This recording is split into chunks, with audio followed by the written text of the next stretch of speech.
네, 오늘 국방부 장관이 불출석하셔서 의사진행 발언으로 질의를 대신하겠습니다. 안규백 장관이 어제 법사위에 출석해서 지난 3월 6일 정동영 통일부 장관의 민감 대북정보 누설과 관련한 답변에서 크게 세 가지를 주장했습니다. 첫 번째는 지난 3월 6일 이후 주한미군 사령관을 총 4차례 만났지만 주한미군 사령관이 항의한 사실은 없다. 두 번째, 3월 6일 이후 북한은 탄도미사일 4번과 순항미사일 1번을 발사했는데 한미는 이에 대한 정보를 공유하고 함께 분석해서 공개했다. 세 번째, 여러 가지 논문이나 기고에서 구성이라는 지명이 많이 나왔다. 그리고 하나 더 추가하자면 사드 반출 관련해서 큰 무기체계의 역외 이동은 없었다.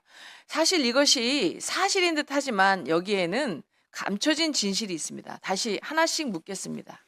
첫 번째, 주한미군 사령관이 재발 방지를 요청한 사실이 없습니까?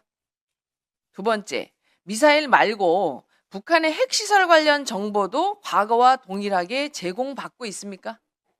세 번째, 논문 등에서 추측이나 가능성을 제기했다는 것은 군에서 얘기하는 것은 검증이 안 된 첩보와 같습니다. 그러나 안보라인의 한 축을 담당하는 통일부 장관이 직접 확인해 준 것은 이러한 첩보가 정보로 변하는 순간이 아닐까 의심됩니다. 네 번째, 사드 미사일 발사체 레이더 말고 사드 탄도 온전히 한반도에 그대로 처음과 같이 있습니까? 지금 국방부나 합참 등 그다음에 관련한 장병들은 이에 대해서 다 알고 있습니다. 이 내용을 장관님은 사실대로 답해 주시기 바랍니다. 그리고 안규백 장관 어제 법사위에서 글로벌 파이어 파워 일명 GFP에서 한국의 국방력은 세계 5위고 북한의 국방력은 31위라는 평가를 했습니다.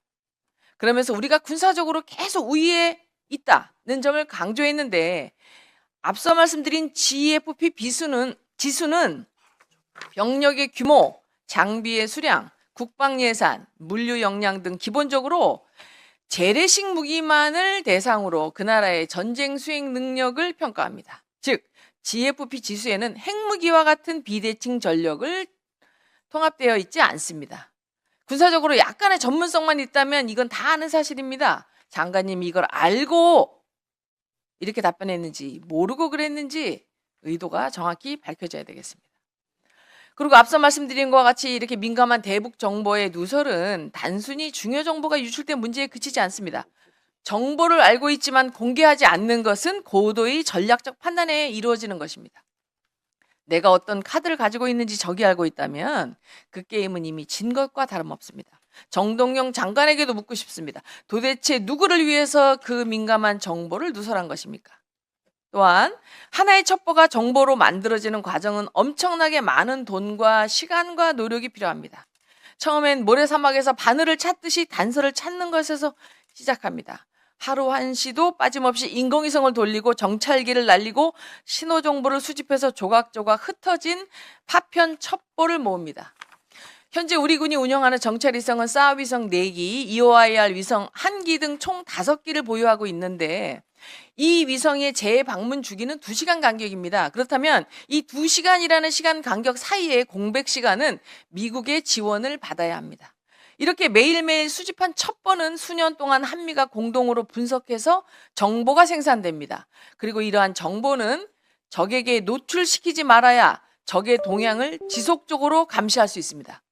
그런데 이러한 정동영 통일부 장관의 발언으로 북한은 그 시설을 보호하기 위한 대책을 강구하거나 다른 시설로 옮기거나 하는 등의 조치를 취할 것입니다. 그렇다면 그 많은 시간 동안 이 첩보를 수집하기 위해서 노력한 노력은 낭비가 되는 것입니다. 그리고 이것은 절대적으로 적을 이롭게 하는 행위입니다. 정동영 장관에게 다시 한번 묻고 싶습니다. 도대체 누구를 위해 그 민감한 정보를 누설한 것입니까? 이재명 정부 들어 한미동맹의 균열이 또한 우려되고 있습니다. 9.19 군사합의 복원과 조건에 기초한 전자권 전환에 대한 주한미군 사령관의 우려, 안규백 장관과 브론슨 사령관 간의 사과 진실 공방, 그리고 이번 정동영 장관의 발언 등 한미동맹의 균열이 발생하고 있다고 생각합니다. 이럼에도 불구하고 이재명 정부는 아무런 조치도 취하지 않고 한반도 안보가 크게 흔들리고 있는 상황입니다. 정부는 미치기 이해할 만한 수준의 조사와 조치를 실시하고 철저한 재발 방지 대책을 수립하기 바랍니다. 그리고 정부는 훼손된 한미동맹을 하루빨리 정상화하여 대북 억제력 강화에 만전을 기하기 바랍니다. 이상입니다.